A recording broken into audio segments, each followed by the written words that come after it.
and I'm not as spry in my in my step, but this is still working. Oh, good. Good. Good. Very important. So we begin the parsha. Parsha's Truma. We have been on a journey ever since we started the second book of Torah, in which we were traveling spiritually and physically towards our destiny. Just as the book of the Torah, the first book, the gracious Genesis, was the story of our ancestors. This is the story of us, of our people, becoming a people. Became a people in Egypt. We were born in Egypt, as I mentioned. It's kind of odd. Most people are born in their own home country. But we were born in Mitzrayim, in Egypt, and definitely the sense of moving forward meant emancipation, freedom from slavery, establishing our connection with God, the celebration on Pesach for our freedom, and then, of course, moving forward and witnessing that great miraculous splitting of the sea and the drowning of the Egyptians, so that once and for all we know that we are safe. Where do we go from here? So, as we explained in the last two parashas, Yisro and Mishpatim, we went to Mount Sinai. It took us 49 days, and we went to receive the Torah, our direction. Our freedom is based upon our sense that we can never be enslaved again by any other human domination or any other set of rules made by man, except the rules set by God himself. That is ultimate freedom. No one can tell me what to do. Only Hashem. And the loyalty to Hashem's laws is, in fact, the greater the loyalty, the more you don't let outside influences influence you. Of course, I did. Ended up with a cold in New York. I ended up with a cold. You know, when it's 0 degrees out, that's what happened. Anyway, so now we received the Torah. We had the momentous experience at Mount Sinai, and the revelation of Hashem, and the declaration of the 10 Commandments, and the tablets, and what's the next step? I would have thought, let's go on to our country, on to Israel. And the Almighty makes us stop and say, no, I want you to do something first. I want you to construct a Mishkan, a sanctuary. And this sanctuary would bring Hashem's presence to us in the most perceptible fashion. Now, generally speaking, when we talk about understanding or knowledge, there is your experiences, what you have, what you see or hear from your senses, or what you understand, even if it's invisible. Clearly, the perceptions are certainly more definite. I mean, I saw it, I heard it, and that's how the people felt about the experience of Mount Sinai that our people witnessed, and our ancestors, 5 million strong, stood at Mount Sinai, experienced the event, and forever were clearly sure about God's truth and the rules that he would give them to guarantee that truth, to observe that truth. But sometimes that's not enough either. And you really need to have an experience where you just intellectually think about it and deal with it and give this thought and connection, and then your mind becomes a little more clearer about that truth. Still, the experience does have value. To witness the sea split and the Egyptians drown has value. To hear God's voice at Mount Sinai has enormous value. And therefore, Hashem said, if you'll build for me a sanctuary, a mishkan, like a little temple, or a shul, or a synagogue, I will bring my presence and down so that you'll be palpable. You will feel it. You will, every time you come near the Mishkan, you'll feel the presence of Hashem. And frankly, to some degree, of course, that was most manifest in the temple in Yerushalayim, the Beis Hamikdash. There, and Beis Hamikdash stood for 410 years. The first Beis Hamikdash, 420, the second Beis Hamikdash, and those years were years of absolute. Those years were years of absolute sensing, not just understanding, but sensing God's presence within us. That makes a whole lot of difference in a person. It isn't satisfactory completely because you need to work on it. Just can't get it as a gift. You need to really do some serious thinking and then solidify it. But the sensation of an experience does make you feel stronger about the issue. There's no doubt that I have felt Hashem's presence clearly and now than ever before, Frank, in terms of what I've been through. And I think that this now has to be processed. But before I process it, I want to review that point. In other words, how do I get God's presence to be more real in my life? And I see it as clearly as I see my 10 fingers. Well, that's what Hashem told us to build the Mishkan. And he said, you'll feel it then. And when we built the permanent structure in Yerushalayim, which stood for composite 830 years, we felt that as well. Nowadays, being exiled from our land and our temple itself, what we have is what we call a mini temple, a mini Beis Hamikdash, which is called, of course, our shuls, our places of study, our Beit Knesset, our Beit Midrash, our place where we gather together for religious purposes, for religious service, for religious worship. And that does give us a sense of connection that is real and sensational, the sense. And that's what this is all about. We're going to stop for a little bit of time. We're not going to go there to Israel just yet, even though I know you really want to, because I want to shine my presence within. The Gemara brings, it's a Gemara Gemara brings a story that says that Hashem, as if it were, could not wait to have a Beis Hamikdash built in Israel. There was so much love that Hashem had for the Jewish people that even in the desert already, we got to have something. A movable one, perhaps, but one that is and contains the power of the future temple in Yerushalayim. Hashem could not bear to wait for Israel, for the house of Israel, for the children of Israel, the continent, land of Israel. And therefore, Hashem said, let's make a Mishkan now. But I feel there was another reason also. The Torah, as you know, occupies the central place in our synagogues, in our shuls. Come to the shul, you'll see chairs and tables and prayer books, and you'll see the lectern from where the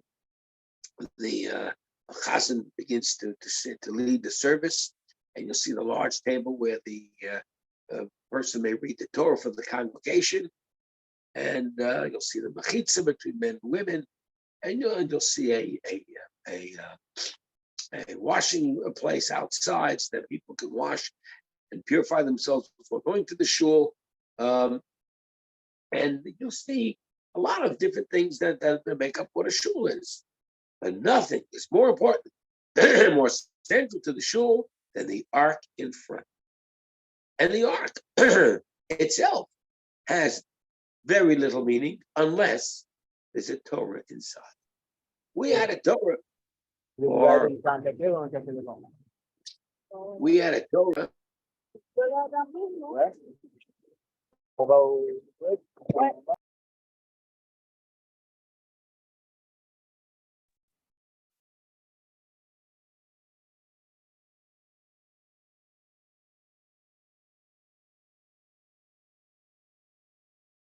Rabbi Block, I think someone muted you as well. We can't hear you now.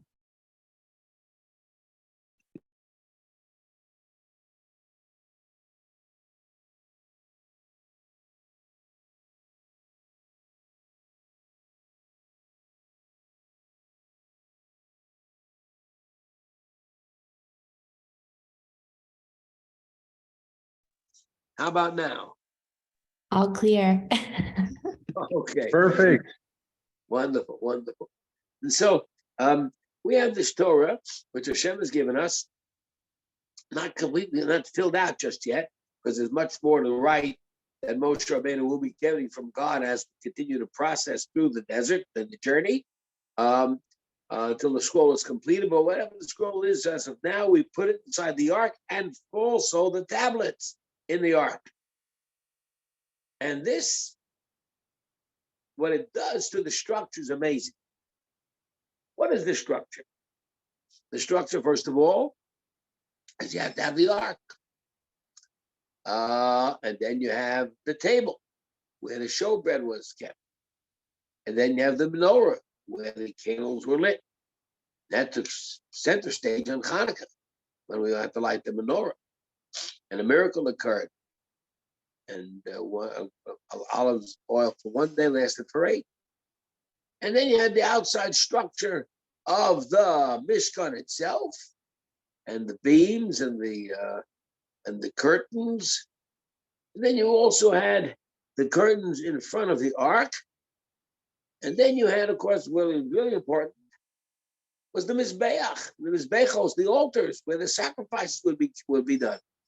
But all this, if you can imagine it as a structure having been built, was lacking one thing. For the divine presence to reside there had to be a Torah. In other words, imagine you're on a construction site, you got all the things going up, and it's really good, the walls and the roof and the inside and all the rooms and all the furniture, you got everything going and to really make the structure functional, except you haven't wired it yet for electricity. Well, certainly can't use it much, and certainly not at night. But we wired the Mishkan with electricity, and the fire of the divine presence of Hashem by bringing in the Torah. We wired it. That was the last step towards the construction. And the moment we constructed it and set the Torah inside, amazingly, the Mishkan glowed with the divine presence of Hashem. That's what the Torah does. I remember way back in 95, when we built our new building, and we had gone through the construction process, and I was there with my good friend, Mark Stiebelman, should live and be well. And we worked together. I called him my partner. And, I pointed out this and pointed out that. He, really had as an architect, a tremendous sense of the manner in which the building should be constructed. Many of you haven't seen it, of course, but it now is occupied by a group of young scholars, 10 young scholars called the Kollel, young men that are committed to sitting and learning all day, not working, but being supported so they can continue postgraduate study in the laws of Torah and become teachers for us in years to come. I often joke, I must have been a great rabbi, because when I came to replace him, they needed 10 young guys, 10 guys, 10 guys replaced one me. But these are 10 very, very special young men. Now, that building, which many of you haven't seen, is located on Chandler and one street east of Whitsett. It was known then as Torah Hashem, God's Torah. And it was a beautiful shul and had marvelous classes and beautiful rabbis to teach and great people that came to congregate to join the services until one day the rabbi ran out of gas. But in any event, I was very happy that the building would not go for any other purpose but for this kind of religious purpose and to have these young men studying. Because the fact of the matter is that the structure is wooden bricks and raw materials. What is it? What is the ark itself? Raw materials. It only becomes special and different because the Torah is there. And Hashem said to the Jewish people, you've got this Torah and the tablets, where will you keep it in a very specially protected place in order for for it to be not only kept careful and free from harm, but that it be respected at all times. Any person who walks into a shul, for instance, sees the ark and sees the Torah come out of the ark, has this respect for the awesomeness of what the Torah is, God's gift to the world and God's gift to us. But frankly, when you don't have it in a specially earmarked place, sometimes it loses its dignity, and then the Torah is not as respected as it should be. So this Torah gave the structure its power, and the structure in turn protected the Torah's power and respect and honor amongst people. And so we needed the Mishkan right away, before we went to Eretz Yisrael. And we would do so and build this structure. And remarkably, it remains in contrast and contradistinction from the temple in Jerusalem in one specific manner. In the manner that the Mishkan, which is what we're talking about, the sanctuary, it was a place that was that we constructed and set up and invited Hashem to be with us, and He did. We set up the Mishkan, the sanctuary. We carried it from place to place throughout our journeys, and there never was a set spot except the one that we set once we camped. In contradistinction, its successor, the Beis Hamikdash in Yerushalayim, the temple, the permanent structure, was a place that was chosen by Hashem. Mount Moriah in Yerushalayim. Unfortunately, today it's occupied by usurpers. The tragedy of what happened during the time that the Jews were in exile, and upon our return, the Arabs and their Islamic religion maintain a presence there, which frankly allows us to maintain a presence there. And maybe that's just as well, in as much as the Mashiach hasn't come yet, for that to establish the primacy of the Jewish people in Israel per se, in Jerusalem particularly, and on the Temple Mount specifically. But that place, which is honored by Hashem, which was chosen by Hashem, is a permanent spot. What does permanent mean? Permanent means that it can never be changed. It's not like traveling with the Mishkan, a mobile Mishkan. This is something that can't be changed. It's a spot that's spotted there forever.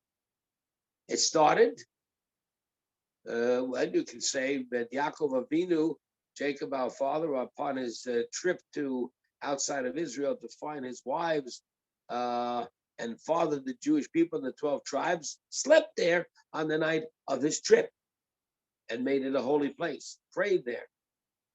You could also say that that Avram Avinu and Yitzchak had the incredible story of the near sacrifice of Yitzchak, the Akedah, was there as well.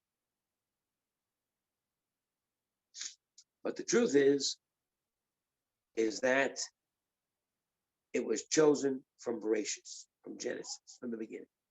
When God created the world, he started right there at Mount Moriah in Yerushalayim. And that's where the Beis Hamikdash was chosen then. And that's why it's called the Beis HaBechira, the house of being chosen. We didn't make it, Hashem did. It can't be moved. Ours can be moved. And of course, during the time that the Mishkan was with us, if people wanted to make sacrifices outside the Mishkan, they could. There was no set spot. Even the first few years of Israel's occupation, the Jewish people's occupation of Israel under Joshua, again, there was the Mishkan, it camped in Shiloh for a while and other places, and it wasn't getting ready to build the permanent structure under King Solomon, Shlomo HaMelech, which would come later. David HaMelech himself was the first to originate. Yes, we need a place of worship, a spot for Hashem. I'm living in this palace, said King David HaMelech, and he was embarrassed. And the house of Hashem is some what do we call it? Some temporary tent that was carried through the desert while the Jews were traveling until they got to Israel. Let's build something permanent. The Almighty said to David HaMelech, it is your idea, your conception, and it is real, and it will become, but you won't do it. You have fought many wars for the Jewish people, legitimate wars. And in fighting those legitimate wars, and doing this great mitzvah, still you engaged in bloodshed. Such a person, as great as he can be, cannot build a Mishkan. But rather your son Solomon, whose name in Hebrew is Shlomo, which comes to the word shalom, peace, he will build the Beis Hamikdash. Because on that foundation, the permanent structure will be on the Temple Mount of Moriah in Yerushalayim. And so it was. But once the Beis Hamikdash was built and it was permanent, you could never again bring a personal sacrifice anywhere else in the world, including your own backyard, which you used to do. I felt like using a sacrifice in those early days, and I wanted to bring a sacrifice to God, I would take it, I'd build a little altar in my own backyard and make a sacrifice according to the rules. But once the Beis Hamikdash was established, never again did that happen. Today, with the destruction of the Beis Hamikdash, once again, we are prohibited from bringing sacrifices. And a major part of our religious service and mitzvos is, in fact, no longer applicable because of that. We all know that we learn the mitzvahs. We have a book of 271. What happened to the 613? Well, more than half of them were connected with the service in the temple and are no longer applicable. And will become applicable again once the Mashiach comes and rebuilds the Beis Hamikdash and knocks out that golden dome, that idolatry. But until then, we can pray, which is a form of sacrifice, and we can worship, which is a form of service, but the service of sacrifice cannot be done. Frankly, to determine and define service, we would define it as A, sacrifice, or B, we would determine it as for instance, as prayer. And prayer has replaced sacrifice for the most part. Though there'd be prayer again when sacrifices resume. But the point is that while prayer is valuable and powerful and a great opportunity to connect with that kind of service to Hashem, sacrifices are still missing. But that's because that special spot was chosen by Hashem. But now we can understand that if in fact Hashem gave us the Mishkan to build while we were still in the desert, because he wanted to keep his divine presence with us and protect us and have that connection.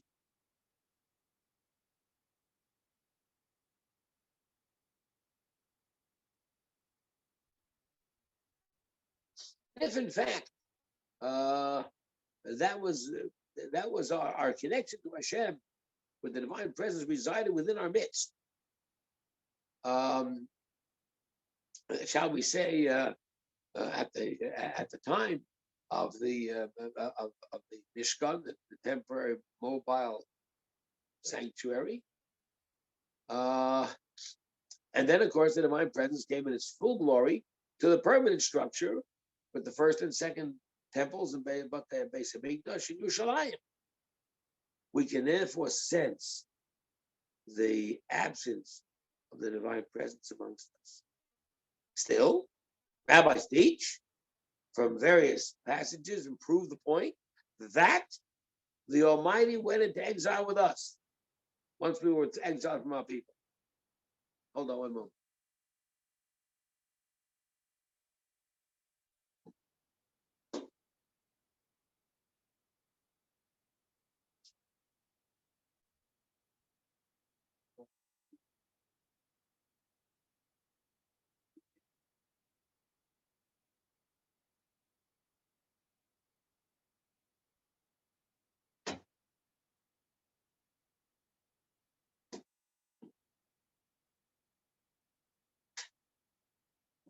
So, we were in the exile. We've exiled from Jerusalem, exiled from the Har Moriah, and exiled from the temple, and exiled from a full sense of divine presence of God. But yet, at the same time, we feel somewhat protected because of our survival, even here abroad. And this is a feeling of closeness to Hashem. Still, we have to realize how magnificent the structure was and how incredible the experience was to be there, whether it was in the Mishkan temporarily or in the permanent structure in Yerushalayim, and to feel the true glorious presence of Hashem's protection. And so we begin this parsha. It's quite an introduction. This parsha is all about the construction of the sanctuary. And so is next week's parsha too. The details of the construction is in this parsha Truma, which was read yesterday. The details of, let's say, of the Kohen, who is the chief executive officer of the Mishkan and the temple and the sacrifices, the sense of his presence and the special garments that he had to wear. Clothes make the man, that's true. Those special garments and how they were constructed is in this coming Parsha, this coming Shabbos. And so the idea of the rules and regs are described in the Parsha. And the Parsha begins, and it's called Truma, which is an amazing word. Truma refers to the money that was given to help build the structure. And everybody participated. But there were those that gave more, those that gave less. Because the passage says quite clearly, speak to the Jewish people, take the Truma, the tzedakah, the charity, the gifts from every man, asher yidvenu libo, that has a generosity of his heart, take it. Take the Truma. Now, the word Truma itself is loosely translated as the gift or the charity. Frankly, it's mentioned 3 times. Take the Truma from every generous person. Take the Truma, and this is the Truma that you should take. The reason it's mentioned 3 times is to tell us that there are 3 areas of tzedakah, of charity. One, of course, is to the poor, to the needy. The other, of course, is to build a sanctuary. So that every time you give $1 to your shul, you're performing that mitzvah and help the upkeep of the shul. You know, every shul has a pushka where it collects coins during the service or other times. People should put $1 into the pushka every time they visit to feel that they are helping to contribute to the upkeep of the shul. And that's what the parsha is asking you to do. But it says take the truma. It doesn't say give it, it says take it. And the reason it says take it is for 2 reasons. One is because the fact is that you were supposed to, there actually were officers appointed to collect it from everybody. And collections were made, fundraisers, and give you the money. This was particularly true with the special mitzvah of the parsha called the shekel, and it was known as the half shekel. The half shekel was given in a way, and that's not this coming Shabbos, but the following Shabbos.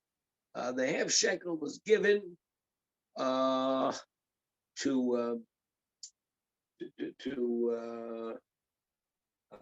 make sure that everybody participated. And a specific passage that says that. The passage actually says it, and you can see a little bit further down on chapter and Parsha Kisisa, which is in chapter 30, verse 15. The rich cannot give more, and the poor cannot give less. Everybody's equal. So there is no such thing as extra, a special. In this half shekel, this was where this was the gift where there was equality amongst all our people. Other gifts, richer gave more and the poor gave less. But certainly the half shekel, which became established as a tax that was collected just around Purim time before Pesach, was one that was collected and was no one exempt, no matter how poor, and the rich could not give more. There's an equality to this gift, which means an equality to all of our connection to that temple, to the sanctuary. Now, other gifts, he gave more, as the pasuk says here, on chapter 25, verse 2. All those that are generous, the generous people should give, and the generosity is in your heart. Yidvenu libo. And that's the kind of thing where there has to be a certain sense of emotion, yes, a certain sense of expression of care and love. Those are the kind of things that what people would do in order to give these gifts. The reason they're called truma is from the word room, truma, room. What's a room? Not a room, but rather the harim, to raise up, for the word har, mountain, Har Sinai. When you take money, which is mundane and secular, and you give it to tzedakah, to the poor, to the needy, charity, the shul, to the upkeep of the sanctuary, you have raised that money up and made it into a holy object. Here's a dollar bill that has no specific spiritual value unless you give it to the shul, put it in the pushka, in the box. When you do that, that dollar becomes intrinsically holy. You've done a truma. You've raised it up. And we have a source for that way back when. Avraham Avinu is presiding over his wife's funeral, Sarah, and he needs a place to bury. Remember the story. And he had to negotiate with some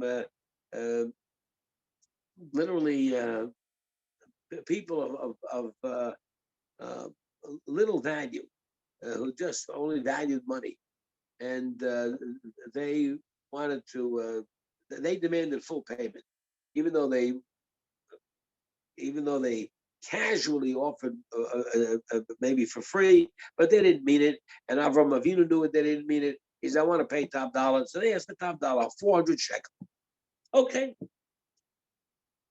Then it says that the moment the purchase was consummated, and Avram gave the money, and the area of burial, the Machpelah, the cave of Machpelah in Hebron in Eretz Yisrael, became exalted. Vayokam b'stei Machpelah. The field became up, and the field rose up, and it became a holy spot. You walk into this spot, and it means nothing. It's a bar or a business place. You walk into the cave of Machpelah, And that is holy ground. How to become holy? By Avram purchasing, by Avram removing it from the secular people and using it for a very holy purpose, taking it from the mundane and raising it up. We can do that with anything physical we have, whether it's just $1, maybe it's you can use you can build a shul and make those woods and bricks also holy. How about the wood that's used to make a table or a lectern where we can read the Torah? How about the Torah itself as the skins of the parchment and the wood of the handles of the Torah? All this represents um, the sense of ability of elevating. Our job in this world is to come here with a spiritual sense of our physical surrounding and to take the physical and upgrade it. Food is physical, like a bracha. The food becomes holy. Challah on Shabbos, wine on Shabbos, because we make a bracha, we make kiddush on it. Therefore, it becomes a holy item. Anybody else is a plain piece of bread. They can't. The Goyim couldn't figure out in a million years what's so special about it. But the bracha changes its. The bracha changes the very physical essence of the item. Becomes a holy item. Then you live in a home, in your place. So you have chairs and tables, and so forth. But if you have a bookshelf filled with books, you have a mezuzah on your door, you have pictures of rabbis in your home, you have kosher food, and you have a table to learn by, and a table to have a Shabbos meal by, you have a holy home. The other person next door to you has the same exact thing, but his is mundane and regular, nothing special. Yours is different. That's the idea of taking money and making it exalted and giving it as charity for the temple. As I said, there are 3 areas of giving charity. First is, of course, to the poor. And nothing can be more inviting to the divine presence of Hashem than to see your caring for your brother who is destitute. That brings the divine presence down. You want to also give tzedakah and bring the divine presence in a manifest way, as we mentioned earlier, that you can feel it. Build the shul, contribute to the shul, build the sanctuary, give the items that are necessary. And of course, the third one is to be able to help out the young men who are learning in scholarship or to become future leaders of our people. They don't work, they are frankly poor, and your money helps them continue to learn Torah and bring the divine presence in that way, and at the same time help the poor. And that may very well be the greatest stuck of all. Help a yeshiva where kids are learning, to help a yeshiva where teenagers are learning, to help a yeshiva or a seminary for girls where they're learning after high school. But the more that you contribute to the learning, you contribute not only to people who need money. I mean, an 18-year-old says, I want to go to work. He needs money. But the other 18-year-old says, I want to learn. And that means that you can